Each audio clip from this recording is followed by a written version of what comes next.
Well, from looking over the edge of the precipice to, well, an incredible win. Yeah, I think it's one of those classic England nights where we put everybody through the mill, isn't it? They're a good team. It took us a long time to be able to work out how to get through their pressure, and of course you've got to be patient to do that, and there's anxiety in the stadium when you're behind. Second half we did that better, and we were probing and we kept being patient, and the players that came in made a difference and had an impact.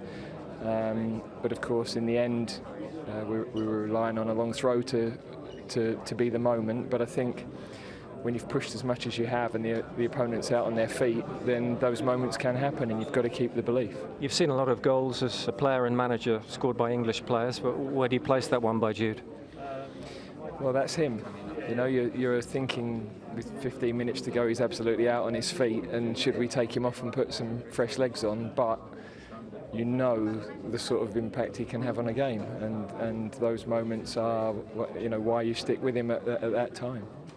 Those are the moments that are defining great players, aren't they? Yeah, I think the top players affect the big games at the moments where you need them, and it's that mentality that he has.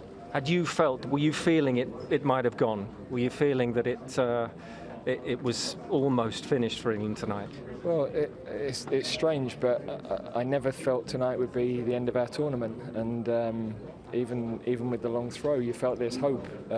We can cause some chaos and something might drop. I didn't think the finish would be quite as it was, but there's no question that I think Ivan Toney was pretty disgusted when I put him on with a minute to go, and I think we've made up now. But he's had a big impact in the second goal as well. Disgusted because he should have felt he should have been on earlier, or he doesn't feel he's got enough time to impact? Yeah, I would think, you put a sub on at that time, it is a last throw of the dice. He maybe doesn't even touch the ball, so I completely understand it. I don't like putting a player in that position, but we just had a feel that he might be able to cause the bit of chaos that happened. What about the overall performance? Because there would have been a few pens being sharpened, I think, about the same players aren't doing it. Why is the manager not changing it earlier?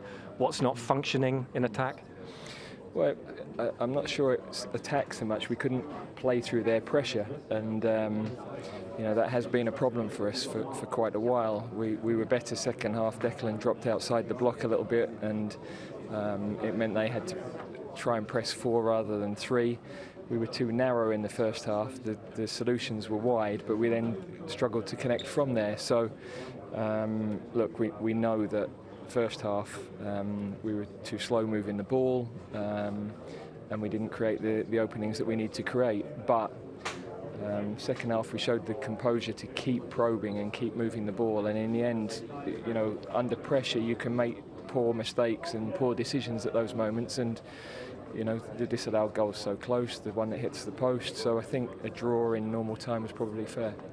What do you need in terms of level of performance for Switzerland now? And there's going to have to be one change, Mark Gahey. Do you think, looking physically at the players, there will have to be others? Well, we'll have to assess everybody now. It's a very good team we're going to play against. They've shown that for not just this tournament, but for quite a while. But we've got time. We've got time to assess everybody. The lift emotionally that will give the players is huge. And yeah, they've shown the character that they have. That's been questioned quite a bit, but there's some character in there. It's a crazy old game, isn't it? Yeah, look, I think I've watched enough England games, played in enough England games, managed enough England games to know that, nights like tonight do have everybody on the edge of the sofa and behind the sofa and over the sofa and everything else, but that's what makes international football special. Well, Jude has said that goal doesn't matter too much unless it means something in a couple of weeks. Yeah, well, it's exactly right. Tonight we haven't come here to get to the quarter-final, so we know we've still got to keep improving, but we're showing some courage. Well done, Gareth. Thanks, Gabriel.